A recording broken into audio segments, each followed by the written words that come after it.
Support for Seattle Now comes from Lazarus Naturals CBD. Since 2014, maker of non-GMO, hemp-derived CBD products. From the farm to the front door, all of their products are made in the Northwest and crafted in-house, allowing for end-to-end control. They offer a full line of topicals, tinctures, and pet products at LazarusNaturals.com. Hey, it's Patricia Murphy. It's Wednesday, and this is Seattle Now. Grab your mask and some popcorn. Movie theaters are opening again in Washington. It's just one of the more relaxed restrictions from Governor Jay Inslee. It's exciting, but COVID cases are ticking up again. In King County, we have 86 new cases for every 100,000 people. That's more than triple our goal.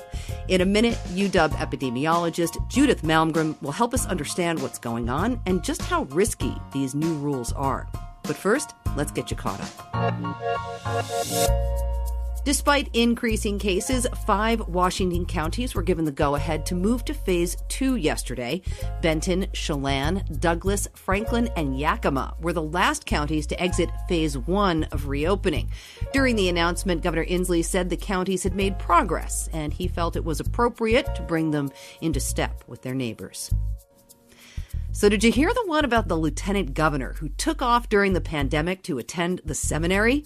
Well, you just did. It's no joke. Reporters confirmed Monday that Lieutenant Governor Cyrus Habib has been on unpaid leave and living in California since September. And yep, he's still second in line to lead the state. According to a spokesperson, he is in regular contact with the office. Habib said earlier this year he wouldn't seek re-election to pursue his new calling.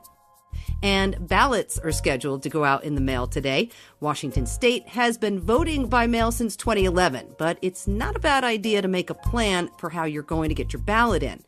And be sure to go ahead and mail it or get it to a drop box as soon as you've made your choice. This way, you can track your ballot and know it's being counted on November 3rd. Governor Inslee is loosening COVID restrictions in Washington. Movie theaters around Seattle will open this Friday for the first time since March. And you can now eat in a restaurant with people outside of your household. That's just a couple of the changes. But just because these things are allowed now doesn't necessarily mean there's no risk to doing them. UW epidemiologist Judith Malmgren is here to help us sort through these new options. Hey, Judith. Hi. Okay, so one of the things a lot of people are doing is taking steps right now to reduce risk, like doing things outside, which we are told is more safe than doing things inside. Wearing masks, much safer than not wearing a mask. But these rule changes are going to make it a lot easier for people to do things inside while not wearing masks. Movie theaters, restaurants. It seems a little counterintuitive. How should we be thinking about these risks? Well, think about them as risks. That's the first step. And be aware when you're doing something, anything that you do that involves other human beings will introduce a certain level of risk. So it's important to assess how much risk are you comfortable with. Movie theaters is interesting because what I don't like about it is I think it puts the onus on people who are making probably $15 an hour to be gatekeepers. And I think that's a tough position to ask a teenager or a young adult who's not getting paid a lot of money to basically police or enforce anything. People could go into a movie theater, they can take off their mask when they're eating. I assume they're going to be selling popcorn. I don't know. That's the question, the popcorn question. Yeah, honestly. And when I think about a movie theater, all I can think about is aerosol and stuff coming out of people's mouths, laughing, ha, ha, ha, ha, just going everywhere. Spewing. It's a real tough call. And how much risk do we want to take? I think things were looking better when we last talked a couple weeks ago when the rate in King County was around 50. Well, that's going up. The rate in the state has gone up. The rate in King County has gone up. Snohomish County does a very good job of reporting community-acquired and outbreak designations. And last week, in the top 5 were 2 restaurants, 1 retail. So that we do have outbreaks in places where people can gather. legally, according to the restrictions. So just be aware of your surroundings. When you get into a movie theater, if it's got a good 6-10 feet away from other people, if it's not a funny movie, if people are just crying with tissues, so, your risk level could go up or down, depending if it's a comedy or a tragedy. Weeping is a lot safer than guffawing, I'm getting from you, Judith. Yes, guffaws would be really not good. I don't know how other people eat popcorn, but, I'll kind of munch on it through the whole movie.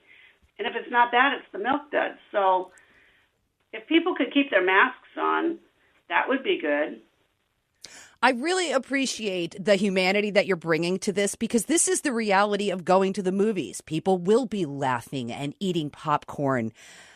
When epidemiologist Judith Malmgren walks into a restaurant to have dinner, what are you looking for to assess whether or not it's a safe situation that you want to be in?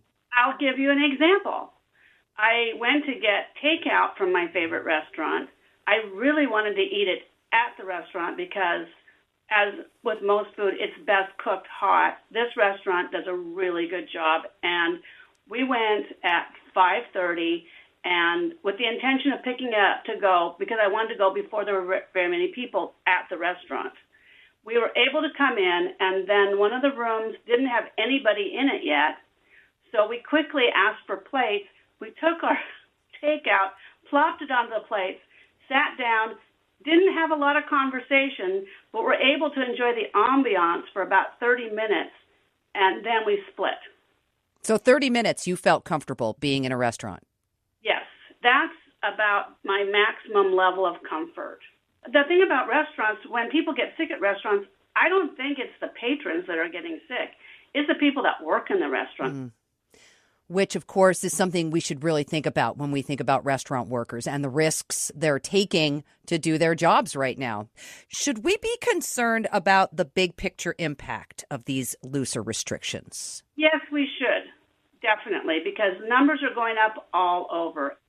As people had a really good time this summer discovering the outdoors and going camping with their friends and sitting outside, and they're going to try and figure out a way to take that inside. And with that, there's going to be an increase in cases because COVID-19 doesn't care about the weather. And it's still just as contagious as it was this spring. Because the cases went down with mask wearing and social distancing doesn't mean it's any less contagious.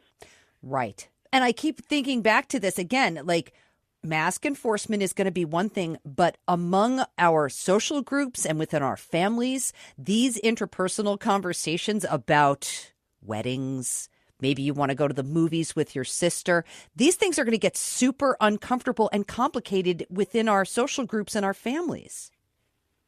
It's going to be a tough fall and winter. It really will. I am just imagining that with increased contact and increased people going inside, we're already seeing the numbers going up. And you have a reservoir of disease, especially in younger people who are socializing more, of asymptomatic carriers. Mm. You could get together with your friends, your 5 friends that you're kind of cohorting with, but they probably have another 5 friends, and that, so it's a multiplicative situation. So with increasing cases, it'll probably be a different story in like 4 weeks that we may have to back things off. What about families spending the holidays together? Because this is going to be the same situation, right? Oh, I have some ideas about that.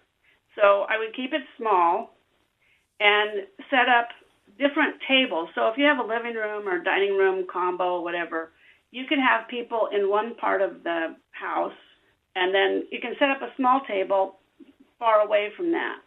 And then you can have windows open and have maybe have a fire going in your fireplace. Or people can just wear coats. I think we're just going to have to get creative. Wear a coat in the house. It's okay. I think it's possible. It's possible to have a safe gathering. I wouldn't do more than 5 or 6 people unless you have a really big house. But then everybody's yelling to be heard. So then you got the aerosol problem. And you got the aerosol problem. I love the way you're talking about this, Judith, seriously, because you're making it sound like, hey, we're going to all be on board with this super safe Thanksgiving, when in reality, you're going to have like cousin Mike, who's like, I'm not wearing a mask. Or you're going to have like your nerdy brother who's bothering everybody about their social distancing. How do you be the person in the room who's the wet blanket? How do you be the person in the room to say, you're all not being safe? No, there's ground rules.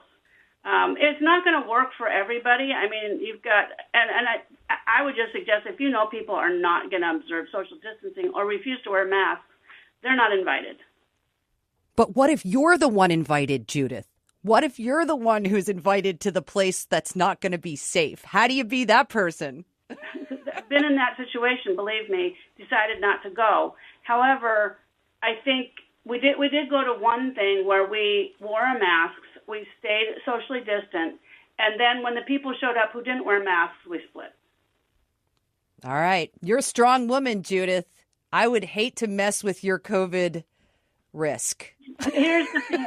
Epidemiologists don't get invited to much these days. We are not the top of anybody's list of invitees because we're going to be critical. Judith Malmgren, UW epidemiologist, really appreciate your time today. Thanks. Well, thank you so much for having me. Seattle Now is produced by Clare McGrane, Sophie Reed, Caroline Chamberlain Gomez, and Jason Pagano. Matt Jorgensen does our music. I'm Patricia Murphy. See you tomorrow.